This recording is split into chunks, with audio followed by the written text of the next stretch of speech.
जनसुराज क्या है? जनसुराज पार्टी के बारे में बता दें कि जनसुराज का मतलब बहुत लोगों ने समझा दिया कि जनता का सुंदर राज।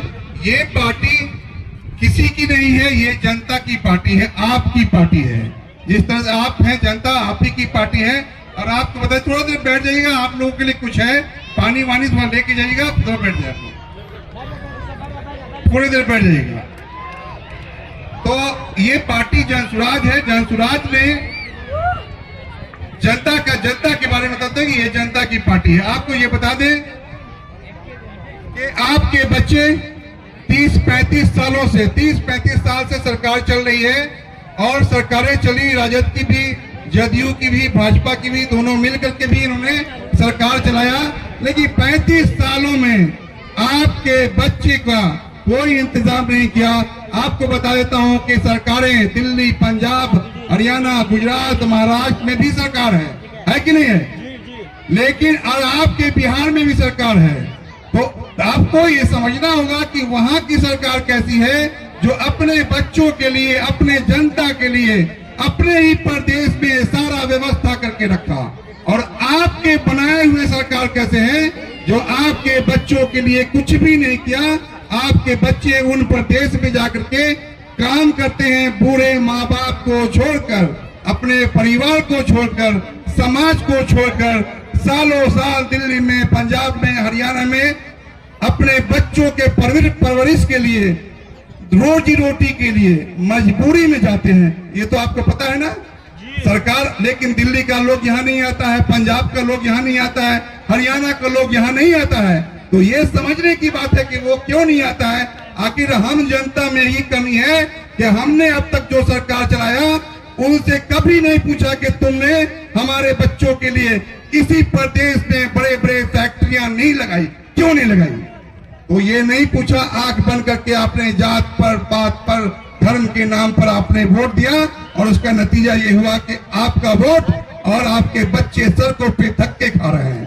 तो इसका अगर आपको पीड़ा है तो इस बार सरकार को बदलना होगा। और आपके बीच एक ऐसा ऑप्शन आ गया है जिसका, जो प्रशांत किशोर, उसका छाप है स्कूल का बस्ता। स्कूल का बस्ता का मतलब होता है, स्कूल का बस्ता गरीबी मिटाने का रास्ता है। ये आपके बच्चों के शिक्षा के लिए, आपके बच्चों की शिक्षा के लिए माननीय प्रशांत किशोर जी ने ठाना है कि हम आपके बच्चों को उच्चतम शिक्षा दे करके आप जनसभा बहुत ही अच्छी रही। और चूंकि जितने भी प्रत्याशी हैं उन सभी प्रत्याशियों को अपनी विधानसभा में 5 जनसभा करनी है, जिस जनसभा में कम से कम 500 लोग का होना अनिवार्य है। तो इसलिए ये मेरी पहली सभा थी, और इस पंचायत के लोगों का मैं आभार व्यक्त करता हूं कि ग्रामीण विधानसभा में 1-2 पंचायत के लोग जो आए और हमारा हौसला अफजाई किया। मैं समझता हूं कि ये संकेत है बिहार बदलाव का, और बिहार बदल के रहेगा, क्योंकि यहाँ की जो आवाम है, जो जनता है, ये उब चुकी है। और हालात ये बना है कि अब लोग बिल्कुल एक वे तलाश कर रहे थे, एक ऐसा विकल्प, एक ऐसा वे बिहार की जनता को मिला है कि बिहार की जनता इस बार तख्ता पलट करेगी, व्यवस्था की परिवर्तन।